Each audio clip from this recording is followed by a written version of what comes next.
dua pemudik ini nanya lagi, oh berarti motornya rusak ya teh ya? Cewek tuh jawab kayak gini, iya semuanya rusak, kepala saya juga rusak. Hai, wassalamualaikum warahmatullahi wabarakatuh. Terima kasih sudah klik video ini. Di malam ini aku datang lagi dengan sebuah kisah horor yang berkaitan dengan bekerja shift malam. Seperti yang sudah kita sering dengar, kerja malam atau shift malam, apalagi di kantor yang sepi, gak bisa dilepaskan dari cerita-cerita mistis yang sering ngikutin di belakangnya, ya kan? Dan hal ini juga lah yang dialami sama Wawa kita yang ngirim kisah ini, Waktu kerja shift malam di sebuah kantor konveksi, si Wawa kita yang jelas-jelas tumpul, aku nih Nadia bukan IndiHome ya, tiba-tiba melihat ada sosok makhluk halus untuk pertama kali seumur hidupnya, Nah masalahnya teror mistis yang dialami sama Wawa ini bukan cuma sekali dua kali, tapi berulang kali. Dan yang bikin makin ngeri lagi, sosok itu juga munculnya beda-beda gitu loh. Tapi walaupun wujudnya beda, mereka tuh macam punya satu kesamaan gitu loh. Macam semuanya nih Nadia meninggal dengan cara yang tragis. Dan katanya arwah yang meninggal nggak tenang itu cenderung bergentayangan ya kan. Nah mereka-mereka inilah yang nyebar teror di sekitar tempat itu, termasuk ke Wawa kita yang lagi kerja shift malam ini sendirian pula waktu itu dari sana. Penasaran gimana kisah lengkapnya? Jadi tanpa berlama-lama kita langsung masuk aja ke ceritanya. Check it out. Oh ya, by the way, sekelas informasi, aku sama tim Delisan baru aja ngerilis keychain, gantungan kunci. Ya lucu kan? Desainnya lucu-lucu. Ini yang lagi nyari keychain atau lagi mau lihat-lihat dulu bisa langsung meluncur ke Shopee-nya Delisan aja nih, ya. Oke, mari kita masuk.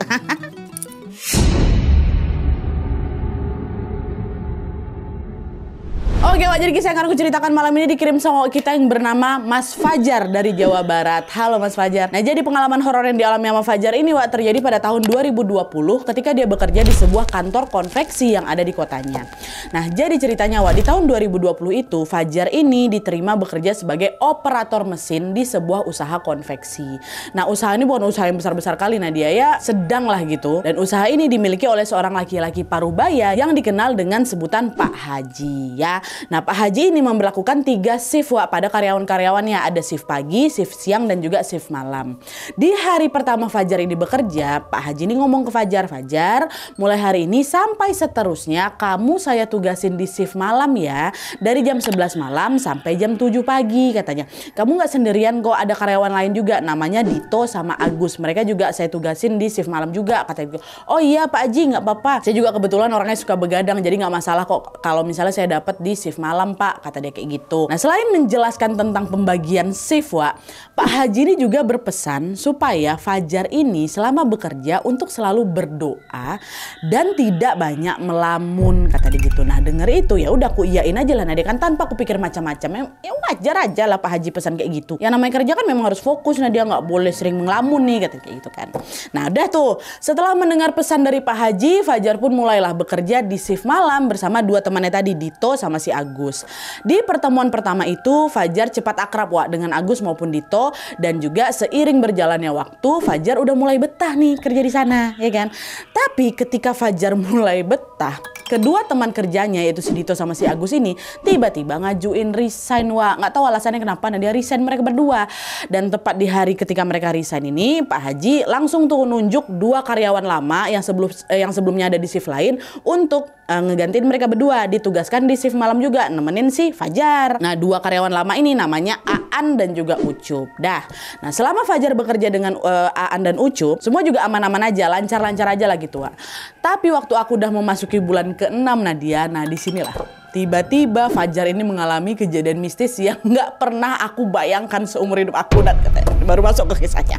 Jadi ceritanya hari itu ya, nih setelah 6 bulan itu Fajar ini bekerja di shift malam seperti biasa. Tapi dia cuma berdua aja sama si Ucup, gara-gara si Aan ini lagi izin gak masuk gitu. Tapi meskipun mereka cuma berdua tugas malam itu, mereka tetap melakukan pekerjaan masing-masing seperti biasanya di meja masing-masing. Nah, awalnya semua jalan normal-normal aja Tapi ketika waktu menunjukkan jam 1:30 malam, Ucup yang lagi duduk di kursinya tuh tiba-tiba lari ke arah si Fajar. Pucat mukanya, dia panik gitu kan. Ngapa kau, kata gitu. Kok kayak orang ketakutan. Barusan aku nyium bau melati nyengat kali di hidung aku, katanya. Hah? bau melati. Dari sini aku nggak cium apa-apa. Salah cium kok nggak? Betulan Jar, ngapain aku bohong? Kok nggak percaya aku cium lah itu dekat daerah kursi aku, kata gitu kan. Nah Fajar bangkit, dia ngecek lah ke tempat duduknya si Ucup itu. Dan pas udah nyampe di sana, Fajar ternyata juga cium bau melati itu. Iya mau Wak. Tiba-tiba ada bau melati ya. Akan betul kataku, udah yuk Jar, yuk kita balik aja yuk. Kok perasaan aku nggak enak tiba-tiba nih, kata si Ucup. Balik kita.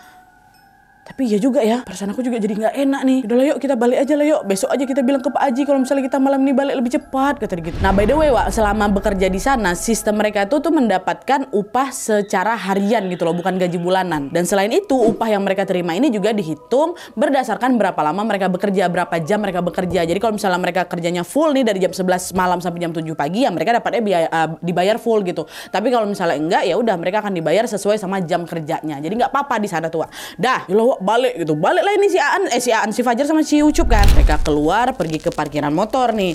Nah pas nyampe di parkiran, si Ucup ngomong lagi sama si Fajar, Jar anterin aku balik Jar, aku nggak berani balik sendirian, kata gitu. Nggak bisa Cu, memang rumahku dekat dari sini, tapi kita kan beda arah, aku nggak mau muter-muter lagi lah, lagian kan aku mau motor juga. Iya tahu aku, tapi aku takut balik sendiri Jar, tolonglah Jar anterin aku balik, katanya. Iyalah ya udahlah ya, sini ku anterin, kata si Fajar. Mau si Fajar apa Wak nganterin kan? Dah by the way Wak, waktu itu rumahnya si Ucup ini memang nggak begitu jauh dari kantor, sekitar 3 kilo lah. Dah Fajar sama Ucup pun naik motor, mereka ngendarain sepeda motor masing-masing menuju ke rumahnya Ucup gitu kan. Ucup jalan duluan tuh, Fajar di belakang gitu. Tapi Wak, ketika mereka sampai di sebuah tikungan yang ada di sana, lampu sepeda motor yang dikendarai Ucup tuh tiba-tiba mati. Nah waktu mati itu mereka agak iring-iringan kan, gini. Waktu mati tiba-tiba si Fajar cium bau melati lagi Wak, ya kan? Apa nih? Fajar langsung lempar pandangannya ke sekeliling ya kan, sambil mencari itu nih baunya dari mana gitu kan. Tapi setelah dia melihat suasana sekitar itu, ternyata ya nggak ada orang lain selain mereka berdua Wak. Selain sepi, di kanan kiri mereka tuh ya udah cuma ada hamparan pepohonan aja yang gelap rimbun gitu kan. Aduh, tiba-tiba ada bau melati nih. Nah sadar dan nggak beres di sini, Fajar minta cup ngegas lagi Cup sampai rumah gue nih gitu. Oh ya aku juga cium Wak, aku tahu aku tuh ngegas lagi lah mereka berdua. Nyampe lah ini di rumah si Ucup Wak. Langsung si Fajar pamitan. Dah ya Cup ya, udah kuantar kan gue, sekarang aku balik dulu, kata dia kayak gitu. Kok yakin Wak mau balik sekarang? Nanti kau harus lewat tikungan itu lagi loh. Gak takut kok, nanti tercium lagi melati itu baru ku rasa. Udahlah aku berani-beraniin aja lah, orang cuma ada bau melati aja kok, kata si Fajar kayak gitu kan. Aku mau balik nah dia. Nah tepat setelah si Fajar ngomong kayak gitu, mamanya Ucup keluar rumah. Dia langsung negur si Fajar kan, Fajar, malam ini nginap di sini aja. Pokoknya sebelum matahari terbit, Fajar jangan kemana-mana dulu, kata mamanya. Loh emang ada apa Bu? Tadi waktu di tikungan kalian ada nyium bau melati nggak? Terus di sana sepi nggak? Iya Bu, nyium kami, dan memang sepi juga. Apa emangnya Bu? Kata si Fajar lagi. Nah disitulah Wak, mamanya si Ucup ini akhirnya cerita kalau beberapa bulan yang lalu ada sebuah kejadian Wak di tikung tadi itu yang sempat bikin warga kampung si Ucup tuh heboh. Jadi ceritanya pada suatu malam ada dua pemudik, cowok-cowok nih semuanya kan berdua, lagi boncengan naik motor. Nah waktu lagi boncengan mereka ngelewatin daerah sekitar rumah Ucup itu juga. Nah pas lewat tikungan tadi itu, dari sorot lampu motor kedua pemudik itu tuh ngelihat ada sepasang kekasih, mungkin Wak, ada cewek ada cowoknya gitu kan. Cuman dua-duanya ini badannya luka-luka. Si cowok posisinya tergeletak di jalan, si cewek itu waktu itu lagi pakai jaket hijau Wak, duduk di samping si cowok sambil macam meringis kesakitan gitu. Nah karena kasihan, kedua pemudi ini pun akhirnya turun lah mereka dari motor, disamperin lah si cewek ini kan. Astagfirullah teh, kenapa teh kok badannya luka-luka kayak gitu? Habis kena begal kalian? Bukan, kami habis kecelakaan. Saya jalan ke sini sambil mapah pacar saya, dia nggak kuat terus dia pingsan. Tolong kepala saya sakit. Kata, walah ya teh, kami cari bantuan dulu ya. Motor teh ada di mana? Kata mereka lagi. Motor sama tas saya ada di sana. Sambil nunjuk ke arah pepohonan Wak, gelap bonan di situ kan. Nah kedua pemudi ini nanya lagi, oh berarti motornya rusak ya teh ya? Cewek tuh jawab kayak gini, iya semuanya rusak, kepala saya juga rusak, kata dia gitu. Pas mereka noleh lagi ke si cewek, wah ya Allah ya Robbi, kedua sejoli itu tiba-tiba berubah wujud. Si cowok yang tadinya kan pingsan di tengah jalan kan, tiba-tiba udah berdiri dia di sebelah si cewek dengan kondisi berdarah-darah, terus dadanya berlubang Wak. Sementara si cewek juga berdarah-darah, tapi sesuai dengan kata-kata dia tadi Wak, kepala yang nggak ada, buntung kepala ya. Itu nih tengok sama dua pemudik. Astagfirullahaladzim, kata kabur mereka langsung kan, wah, ngegas motor sampai nabrak rumah warga waktu itu. Astagfirullahaladzim. Warga yang tadinya udah tidur langsung lah itu beramai-ramai kebangun semua ya kan, datangin si lokasi kejadian ini. Dan hanya dalam waktu singkat wah TKP yang tadinya sepi itu langsung ramai dipenuhi sama warga yang penasaran kenapa nih ada apa gitu kan. Termasuk mamanya Ucup. Itulah kenapa ibunya si Ucup ini tahu kejadian itu. Karena dia juga ada di TKP. Wah, selain menceritakan kejadian mistis yang menimpa si pemudi, ibunya Ucup ini juga bilang kalau pasangan yang gentayangan itu, Wak, katanya tetangga mereka dari desa sebelah. Nah, menurut isu yang beredar, Wak, pasangan itu tuh sudah ada rencana untuk melaksanakan pernikahan mereka dalam waktu dekat gitu loh, Wak. Nah, sayangnya Hamin 2 bulan sebelum pernikahan, mereka kecelakaan. Itulah, dua-duanya tewas di tempat. Entah gimana kronologi kejadiannya, Wak, karena waktu kejadian juga nggak ada orang yang lihat, tapi yang jelas pada saat ditemukan, kondisi mereka memang udah mengenaskan kali.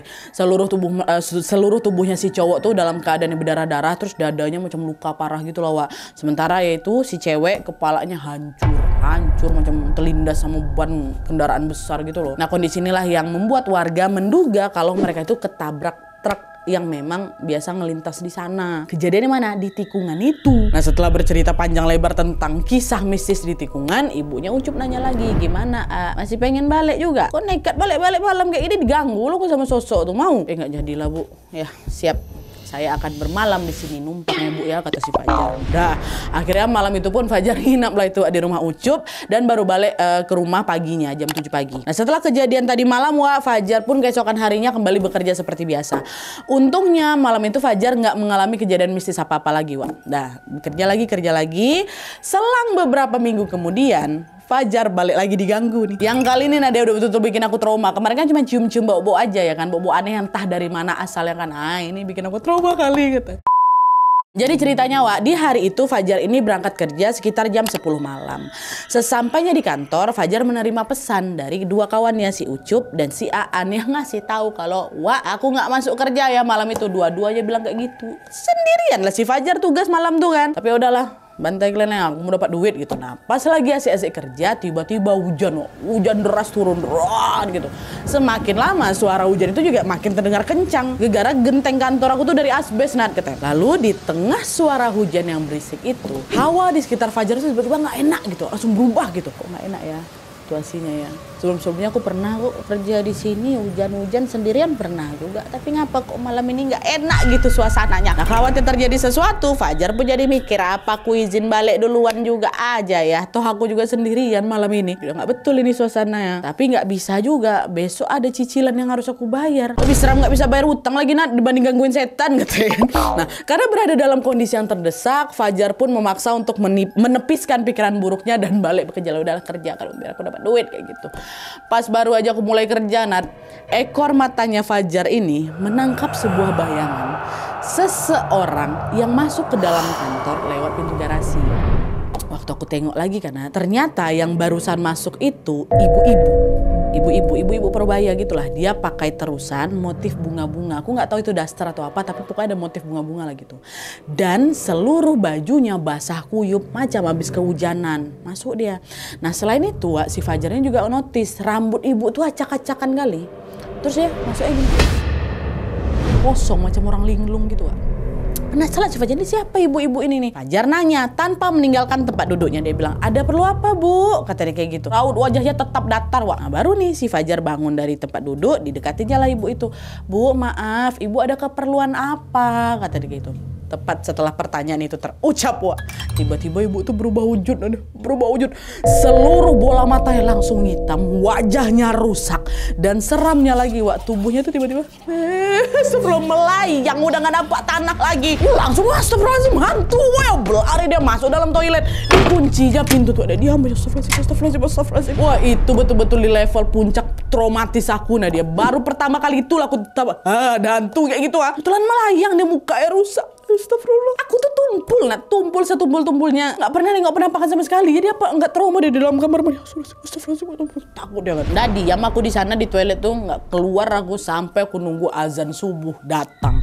Dah diam. Astagfirullah gitu kan. Gak lama terdengar nih, Wak, suara azan kan. Subuh udah datang. Tiba-tiba waktu azan subuh udah kedengar, Pak Haji manggil nama dia, Fajar. Jar, kok di mana? Jar, katanya Pak Haji. Nah Fajar Pak Haji udah datang, dia ngerasa aman kan. Dia barulah keluar dari toilet, dia bilang, Pak, ya Pak, saya di sini, katanya. Loh, yang lain mana? Sendirian kamu? Semalam mereka ngabarin saya nggak masuk, katanya ada urusan. Emang nggak izin sama bapak? Oh nggak ada, mereka nggak ngomong apa-apa sama saya. Ini nih bolos mereka nih berarti. Berarti tadi malam kamu sendirian di sini? Nggak apa-apa kamu kan, katanya. Nah itu dia Pak, itulah. Saya masuk toilet nih Pak, bukan barusan. Dari tadi malam saya di toilet nih. Saya tadi malam ngelihat penampakan Pak. Ada sosok ibu-ibu di garasi. Seram kali bentuknya Pak. Makanya waktu saya takut saya langsung lari kabur ke toilet. Gak berani saya keluar. Saya nunggu azan. Pas pula Pak Haji datang. Katanya astagfirullahaladzim. Kamu lihat kok kejadian lagi ya. Padahal kantornya udah saya pindahin ke sini loh. Kata Pak Haji kayak gitu. Hah?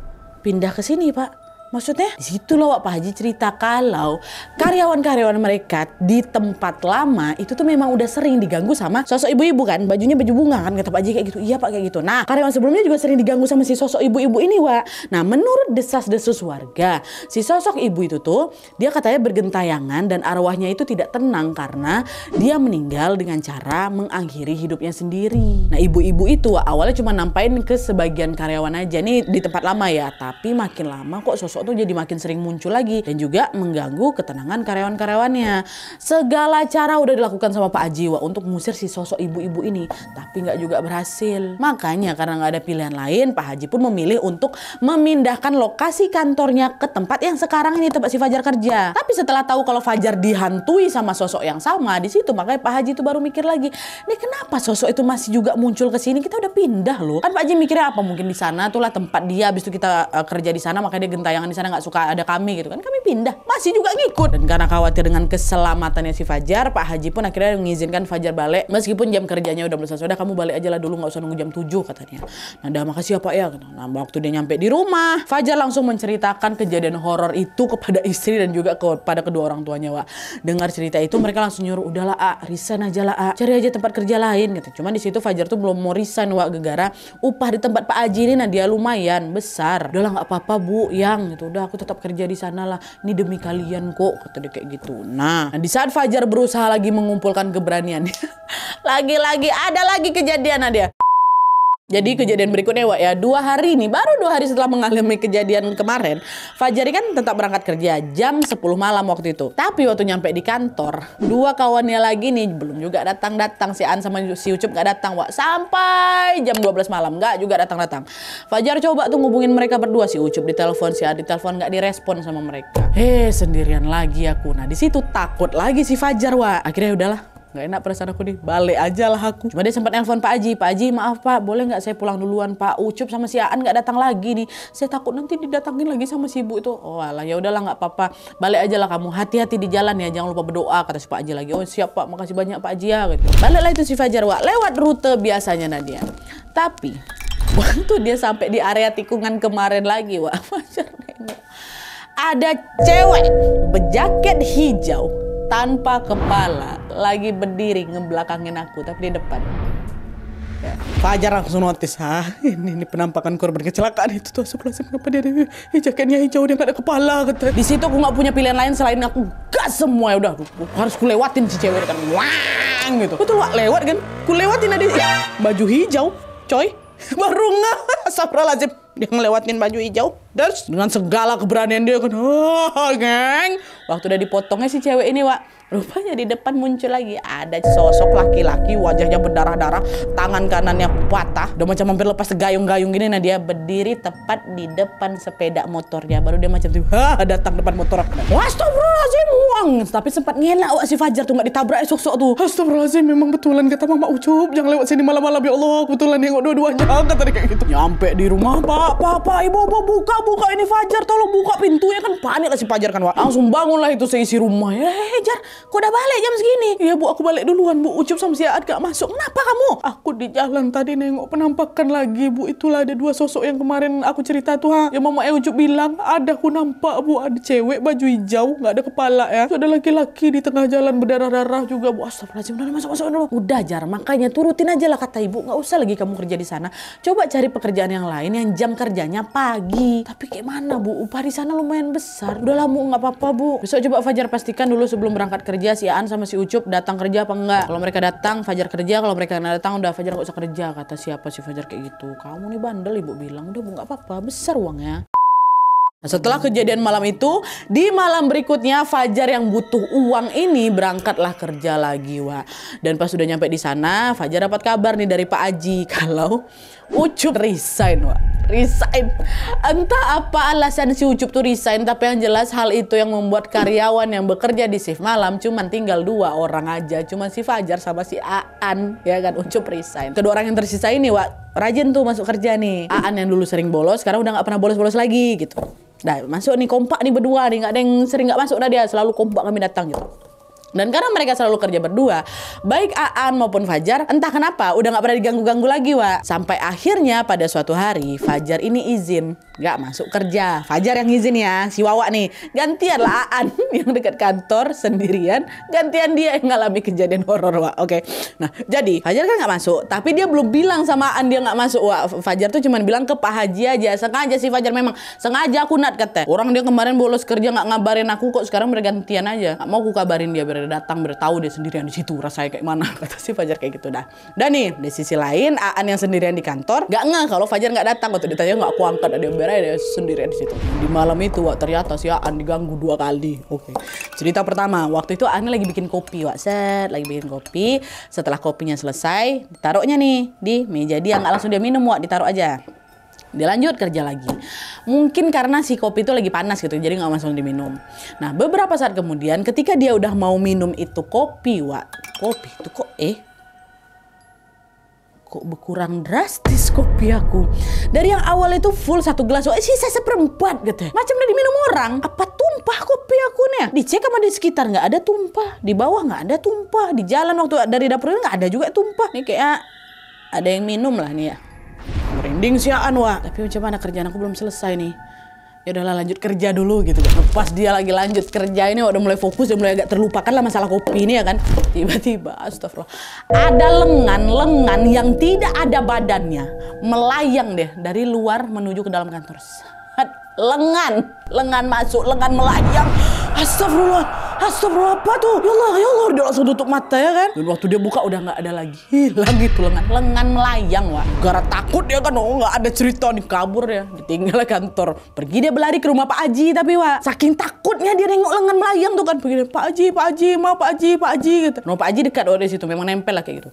Pak Haji, apaan? Diceritain lah tuh semua sama si Anu, mulai dari kopi yang berkurang drastis sampai tadi tuh lah penampakan sosok seonggok lengan yang melayang tuh kan. Pak Haji bilang, kemarin tuh Fajar juga ngalamin kejadian kayak kamu sih, walaupun bukan lengan yang ditengok. Jadi diganggu juga lah. Memang kayaknya kalian ini nggak boleh kerja sendirian malam-malam lah di sana. Yaudah nggak apa-apa, balik aja lah kamu dulu, nggak usah lagi nunggu pagi, katanya. Oh ya Pak Haji, makasih Pak Haji ya. 2 kejadian langsung, kopi berkurang drastis sama lengan tiba-tiba melayang. Lengan loh, Wak, ya Allah. Nah, sehari setelah kejadian itu, Aan balik kerja lagi nih, Wak. Walaupun dia masih trauma bukan main tuh. Aan datang, Fajar juga udah masuk nih. Kerja lagi lah mereka berdua kan. Setelah ketemu sama si Fajar, Aan langsung tuh ceritain, Wak, tadi malam gini-gini, segala macam. Si Fajar tuh ngomong, oh kok digangguin juga? Kemarin juga waktu aku kerja sendirian nih, aku diganggu kok. Mending kok cuma diliatin seonggok tangan, Wak. Aku ditampain 3 sosok di sekitar itu, Wak. Itulah kok makanya kalau misalnya nggak masuk tuh, kabar-kabar. Sekarang tahu sendiri kan kok gimana rasanya kerja sendirian di sini sampai dihantui kok sama setan-setan tuh. Iya, jarang ngerti aku. Mulai malam ini kita kompak ya. Jangan sampai salah satu di antara kita ini bekerja sendirian. Ya, kalau ada yang nggak masuk, kabari duluan. Itu ya, setuju. Jangan keulang lagi ya. Aku udah berapa kali terjebak di sini kalian nggak ada ngabarin nggak masuk, kata si Fajar. Dah. Setelah kejadian mistis yang menimpa Aan, Wak, baik Fajar maupun Aan selalu kompak tuh kerja bersama berdua terus kan. Nah, alhamdulillahnya dengan cara itu mereka tuh hampir nggak pernah melihat penampakan hantu-hantu lagi, Wak. Kalau berdua tuh nggak pernah Nadia. Cuman meskipun nggak pernah nengok penampakan langsung nih, Wak, ya sesekali mereka tuh masih sering lah ngalamin yang nggak tuh, macam tiba-tiba cium bau wangi. Terus pernah kami dengar suara cewek nangis, Nadia. Pokoknya cuma sekedar gangguan suara sama bau-bauan aja gitu loh. Cuman kalau penampakan ditengokin berdua tuh nggak pernah. Sampai sekarang Fajar sama Aan masih kerja di tempat itu, Wak. Oke Wak, jadi itu tadi kisah horor yang dialami sama Fajar ketika bekerja di sebuah usaha konveksi. Kejadian mistis yang dialami Fajar ini Wak, kata itu wah betulan ngebekas sekali. Nah dia sampai bikin aku trauma sampai sekarang. Sebenarnya Fajar dia juga mau resign dari tempat itu Wak. Dia pengen juga cari pekerjaan lain gitu kan. Karena kadang-kadang kalau misalnya penampakan itu nampak kan Wak juga tersuges ketakutan sendiri gitu loh. Tapi gegara balik lagi, upah di sana cukup besar, Pak Hajinya juga baik, teman-temannya juga baik. Makanya dia kayak belum berani lah gitu resign. Gegara dia khawatir dia nggak bakal dapet atau nggak bakal menemukan tempat kerja yang upahnya sama lingkungannya sebaik ini gitu loh. Pokoknya apapun itu keputusan Bang Fajar nih semoga itu keputusan yang terbaik buat abang dan juga keluarga ya. Nah dari kisah ini Wak, lagi-lagi kita selalu diingatkan untuk selalu mengingat Allah Subhanahu Wa Taala di setiap situasi, karena bukan tidak mungkin kita ini juga dihantui oleh hantu-hantu atau makhluk halus seperti yang dialami sama Fajar di tempat kerja. Astaga. Kita doakan sama-sama semoga Fajar, Aan atau siapapun yang lagi bekerja di sana tidak lagi mengalami kejadian mistis lagi, biar lebih fokus lagi kerjanya, gajinya dapat full terus hariannya ya kan, dan tentunya selalu berada dalam lindungan Allah Subhanahu Wa Taala. Amin ya rabbal alamin. Oke, wah jadi sekian dulu videonya. Terima kasih banyak yang sudah menonton. Kalau kalian suka video ini, klik like-nya.